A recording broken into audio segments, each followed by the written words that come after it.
کہ حضرت وہ میں نے ایک جگہ پیغام بھیجا ہے لیکن وہ لڑکی میری سمجھ میں نہیں آ رہی, تو میں آپ سے مشورہ لینا چاہتا ہوں کہ کیا کروں. میں نے کہا جب آپ کی سمجھ میں نہیں آ رہی, جس نے دیکھا وہ بھی ہے تو میں کیسے فیصلہ کر کے بتاؤں گا بھائی.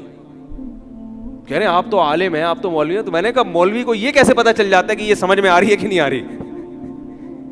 یہ تو کسی کو نہیں پتا چلتا بھائی. جو مبتلا بھی ہے وہ فیصلہ کرے گا. اسی کی سمجھ میں نہیں آ رہی ہے تو محلے والوں کی سمجھ میں, ان کی سمجھ کا اعتبار تھوڑی ہوگا. تو اللہ کے بندوں, مولویوں سے بات پوچھنے سے پہلے سوچ لیا کرو کہ یہ پوچھنے کی ہے بھی یا نہیں ہے. وہ کیا آپ اس کی جگہ ہوتے تو آپ کیا جواب دیتے؟ لیکن لوگ پتہ ہے کیوں پوچھتے ہیں کہ بعض مولویوں نے یہ روحانی سینٹر کھولے ہوئے ہیں, تو اس دھوکے میں لوگ مجھے فون کر دیتے ہیں. وہ روحانی سینٹر میں پھر کچھ پڑھ کے بتاتے ہیں, ہاں میرے خیال کے مطابق یہ سمجھ میں آ رہی ہے. یہ جو مولوی اس قسم کی باتیں کر رہا ہے الو بنا رہا ہے آپ کو. یاد رکھو, کسی کے باپ میں بھی یہ طاقت اللہ نے نہیں دی ہے کہ وہ آپ کے بارے میں فیصلہ کر دے کہ یہ سمجھ میں آ رہی ہے کہ نہیں آ رہی ہے. نہ وہ آپ کے دماغ کو پڑھ سکتا ہے, نہ وہ سامنے والے کے بارے میں فیصلہ کر سکتا ہے. اپنے بارے میں ہاں مشورہ ضرور لے لیا کرو کسی سے کہ بھائی یہ خصوصیات بھی ہیں, یہ بھی ہیں, تو آپ ذرا بتا دیں کہ ان دونوں خصوصیات میں کون سی صفات ایسی ہیں جن کو ترجیح دینی چاہیے. یہ ایک الگ چیز ہے. تو میں یہ عرض کر رہا تھا, کیا بات چل رہی تھی یار, ابھی جو بات آئی نا یہاں پہ, ہاں تو میں یہ عرض کر رہا تھا کہ بھائی وہ جو مجھے لوگ فون کرتے ہیں کہ وہ یوں ہیں اور وہ ہیں, بھائی میں تو پاگل ہو گیا ہوں میں. تو بھائی پاگل, اگر پہلی بات تو یہ آپ پاگل ہوئے کیوں, آپ اس کو دیکھتے کیوں تھے آفس میں جا کے؟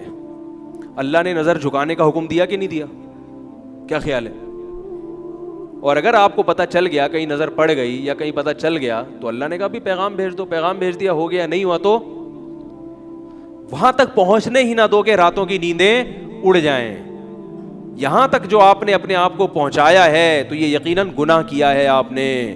آپ اضافی بے تکلفی کے مرتکب ہوئے ہیں. آپ نے کہہ کے لگا کے گپیں, ورنہ کوئی بھی ایسا نہیں ہوتا کہ بہت کوئی خوبصورت ہوتے ایک دم لٹو ہو جائیں. جب تک آپ نے بے تکلفی والا معاملہ نہیں کیا ہوگا, گپیں نہیں ماری ہوں گی, ناجائز کی طرف نہیں گئے ہوں گے, لٹو ہونے کا واقعات عام طور پر وجود میں نہیں آتے.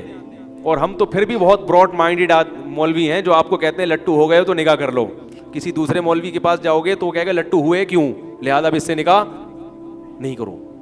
آئی بات سمجھ؟ تو پھر بھی کہہ رہے چلو بھائی نکاح کر لو یار, شریعت نے ترغیب دی ہے کہ اگر کہیں لٹو ہو گئے ہو تو نکاح کر لو. لیکن اگر وہ نہیں ہو رہا تو ضروری تھوڑی وہ بھی آپ پہ لٹو ہو. اب وہ مجھے فون کر رہے ہیں کہ جیسے میں لٹو ہوں اس کو بھی لٹو کروائیں. یہ نہیں ہو سکتا بھائی, یہ ہمارے پاس ایسی, یہ تو پولیس بھی نہیں کروا سکتی, تو ہم کہاں سے کروائیں گے یہ کام. تو حرام کی طرف جب آپ جاؤ گے تو سب سے پہلا نقصان, اللہ آپ کے دل کا سکون چھین لے گا. اور یہ سوچ لیا کرو جب کوئی خوبصورت چہرہ نظر آئے نا جس پہ لٹو ہو رہے ہو, اور پھر یہ آئے کہ یہ میرے ہاتھ سے نکل گئی تو کہیں اور شادی کر لے گی, تو ذہن میں ایک چیز سوچ لیا کرو, سکون آ جائے گا. بولے یار کہیں بھی شادی کرے گی مرے گی بڈھی ہو کے, یہ ہمیشہ نہیں ہے. یہ ڈسٹیمپر ہے جو فرشتوں نے تھوڑے دن کے لیے, ابے بھائی تھوڑے دن کا ڈسٹیمپر ہوتا ہے یہ, اس کے بعد 10 15 20 سال کے بعد ختم. تو بولا یار جہاں بھی جائے گی وہ بھی مرے گا. بڑے بڑے حسین تھے دنیا میں, حسین اور حسین آئے, قبروں میں ان کی لاشیں خراب ہو رہی ہیں. تو تھوڑے دن کی انٹرٹینمنٹ ہے یہ, مل گئی ٹھیک ہے, نہیں ملے تو اللہ اللہ کرو, صبر کرو, جو ہے اسی پہ گزارا کرو.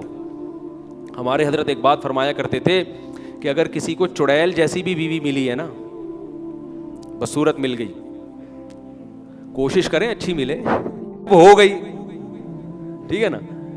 تو ہونے کے بعد کے حکام کچھ اور ہیں, ہونے سے پہلے کے حکام جب تک نہیں ہوئی تو اچھے سے اچھا تلاش کرو. اور اخلاق کو ترجیح دے انسان شکل پر. اخلاق اچھے پہلے دیکھے, شکل و صورت دوسرے نمبر کی چیز ہے. جب ہو گئی تو چڑیل جیسی بھی ہو, تو حضرت ہمارے فرمایا کرتے تھے کہ یوں سمجھو کہ میرے لیے دنیا میں اس سے حسین کوئی بھی نہیں ہے. دوسری حسینائیں ہوں گی وہ دوسروں کے لیے ہوں گی, اللہ نے میرے لیے اس سے بہتر کسی کو نہیں بنایا. اس سے دل میں کیا ہوگا, سکون ہوگا. کیونکہ اللہ کی نعمت پہ جب انسان تقدیر پہ صبر کرتا ہے تو سب سے بڑا فائدہ کیا ہوتا ہے, سکون ہوتا ہے. اور جس آدمی میں یہ قناعت نہیں ہے تو اس کو کیسی ہی نعمتیں مل جائیں اس کو سکون نہیں ملتا.